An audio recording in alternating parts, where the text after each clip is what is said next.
Hey everyone, it's Jack Mini Trades back here again with another video, and it is iPhone season. People have been starting to get their hands on the iPhone 15 and 15 Pros, and although I'm not going to be getting one this year, I did want to talk to you guys about these new phones since I'm sure that a lot of you are probably looking to upgrade. Starting off here with a couple of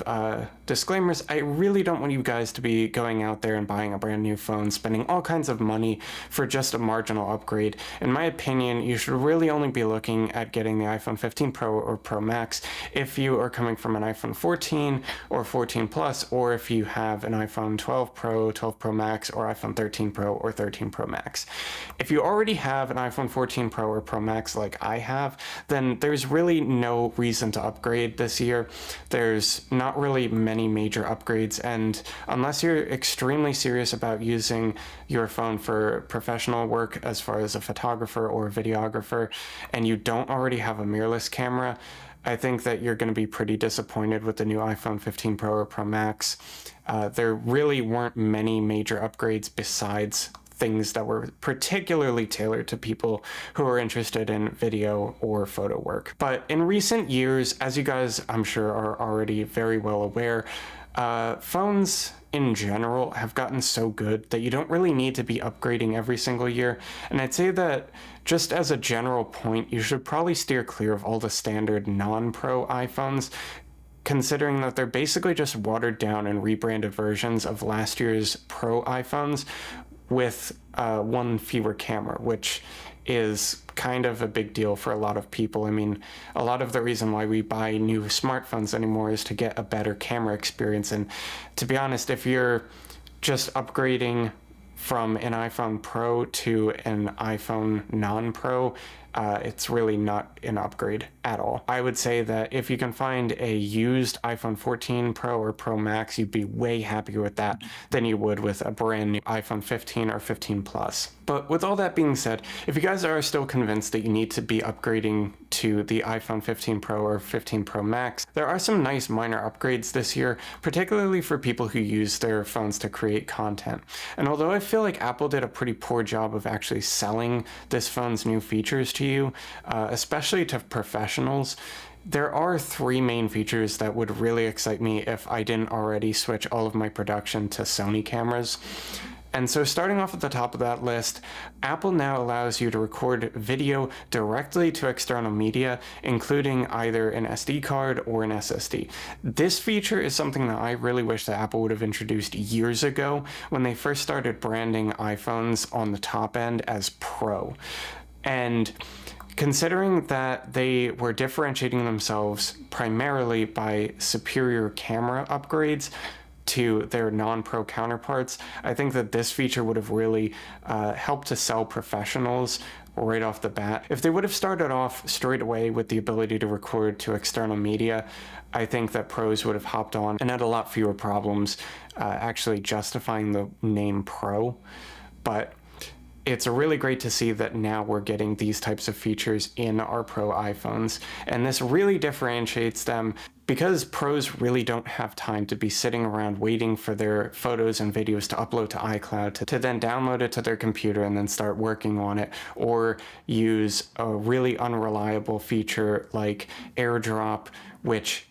when it works really well, but especially as I've noted in my video up here on my update to the iPhone 14 Pro Max, you will know that if you're working with very large files, like say 30 or 40 minutes of 4K HDR video, and you're trying to actually upload that to iCloud, it's going to take forever. If you're trying to transfer it with AirDrop, it may just never even work because it'll just fail. Or you'll end up with a situation where you're just forced to basically plug the iPhone in with the lightning cable, and that lightning cable is stuck with USB 2.0 speeds, and it's a nightmare to get it off. And even when you do get it off, you have to copy it from your photo library to the Finder to actually be able to work with it in programs like DaVinci Resolve. And so the inclusion of the ability to record to external media in this year's iPhone is something that is extremely welcome, and something that I'm sure that professionals who actually use an iPhone for certain parts of their shoots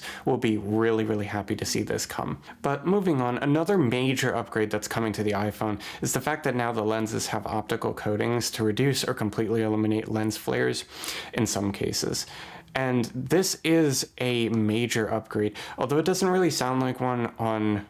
first glance, this is definitely something that's really important, considering that iPhones don't have things that cameras traditionally have had, like lens hoods or other tools that really are able to block out unwanted light and increase contrast and saturation by reducing the flaring that occurs on your lens. Since the new iPhone now has these coatings, it'll be able to deliver much more true to life and pleasing images than ever before. And also, according to Apple, these lens coatings and all of the new camera features that have been included will also increase sharpness dramatically. And they even say that you can see the individual shingles in this wide landscape, which brings me back to another thing that really annoyed me about this year's Apple keynote, which is the fact that they market this phone as being highly professional. They market it to professionals, and they tell you that this is going to be the biggest iPhone upgrade and the most professional iPhone upgrade to date. But they don't actually zoom in on any of the pictures. They don't actually take the time to show professionals what they care about. If you're a professional photographer or you're a professional videographer, you're going to be looking at all of the minor details, the things that people who are just average consumers don't really care about or don't take the time to look at. But since Apple's marketing this to professionals, you'd think that they would take the time to actually look a little bit closer at some of the pictures and present to professionals these small changes to the quality of their cameras. But they didn't do that, and so far I haven't really seen any YouTubers or other people who have their hands on the iPhone 15 Pro or Pro Max take the time to really zoom in on the pixel level and see if Apple's claims about their new cameras really stand up. But with that being said,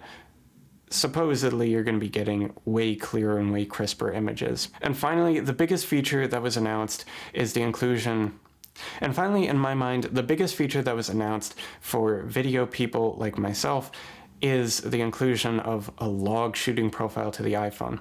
And again, I think that Apple really missed a mark here when they were presenting this to the audience. They didn't even bother to tell us what the color bit depth of this new profile was. And for me, as a professional videographer myself, that's something that I really care about. And the fact that they didn't even mention it made me think that it was just going to be some standard crappy 8-bit log profile that you really wouldn't be able to push the colors around a lot in. And I think that this was a huge mistake on their part. According to Matti Haapoja, hopefully I'm saying that name right, which I will leave a link to his video down below in the description. According to him, the log profile that you get with the new iPhone 15 Pro and 15 Pro Max is actually a full 10-bit color depth, which is really important for professional videographers, especially if you're going to be using this with, say, a Sony system, a Blackmagic system, or a Panasonic or Canon. Whatever system you're shooting on, they all shoot in 10-bit log. For professionals who are trying to really match the colors between their cameras, this is going to be invaluable because it's going to mean that you can actually really push the colors around enough to not only match the cameras that you're shooting with regularly, but also that you're going to be able to apply really nice and creative color grades to the footage to get the exact look that you want and keep it consistent. A really great thing is that although iPhones have been able to do 10-bit log with the Filmic Pro app, if you were lucky enough to be one of those people who was able to buy it before they switched to a subscription model, you've always been able to record in 10-bit log, but since it wasn't an official feature of the iPhone, no professional software like DaVinci Resolve or Final Cut actually took the time to create a color space transform specifically for that color profile.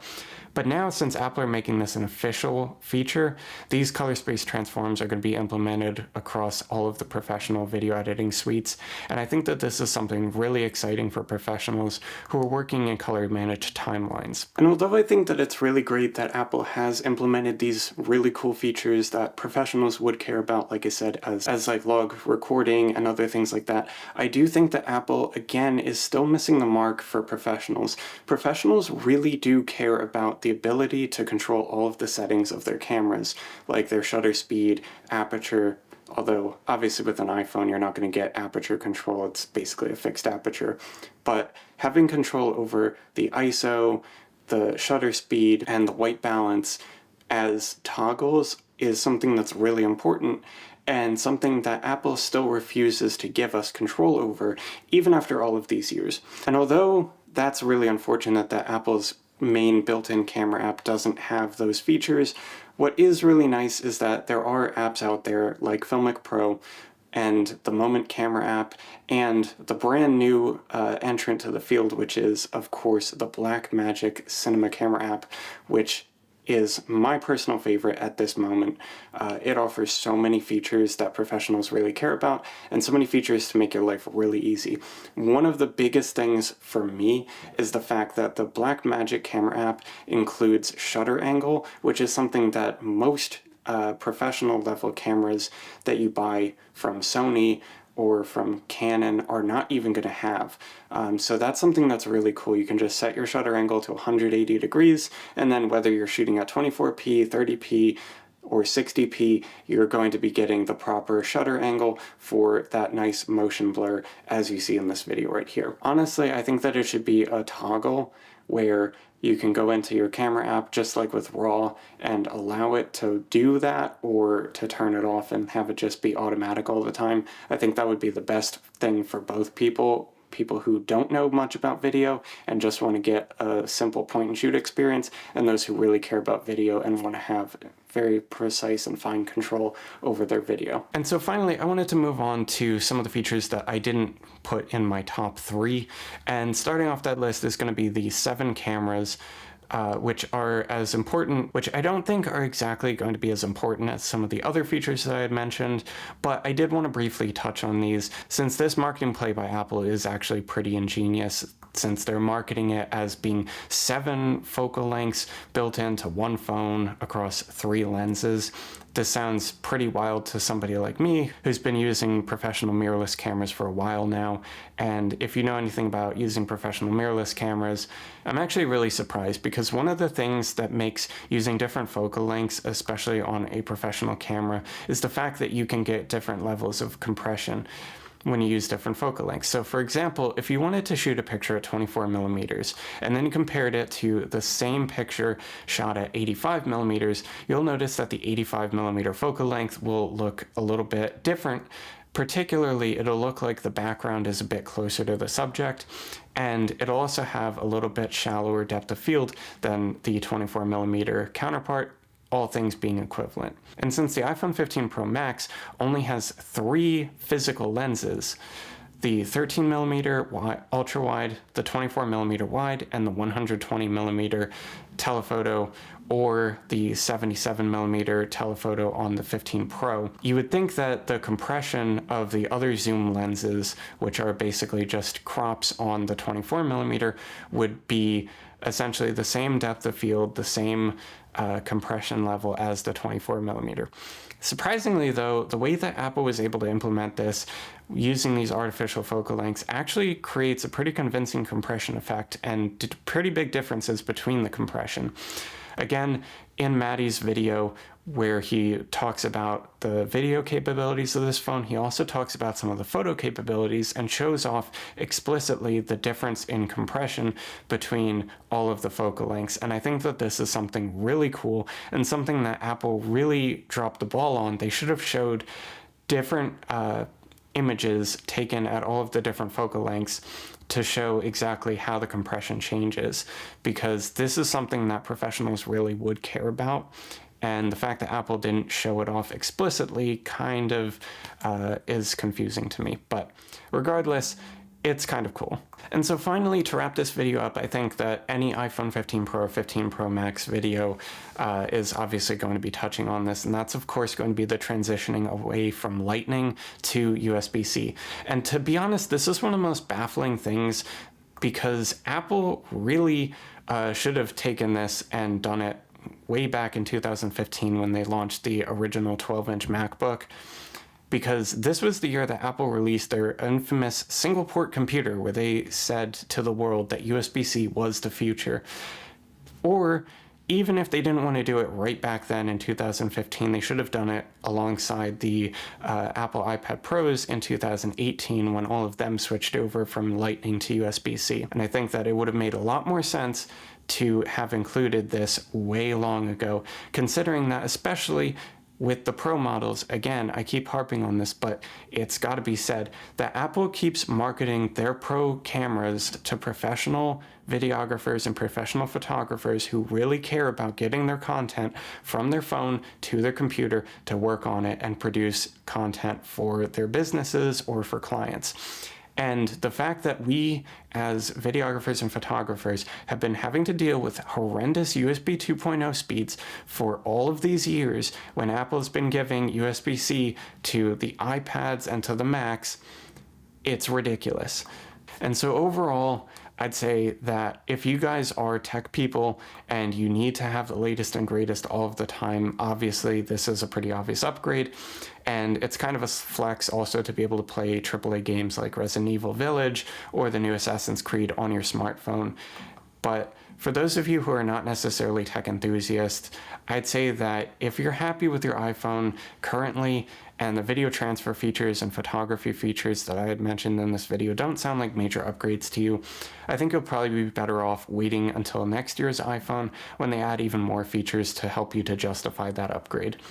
But with that being said, I hope you guys enjoyed the video, and if you did, please remember to drop a like, comment your thoughts down below, and subscribe for more content, and I will see you guys in the next video.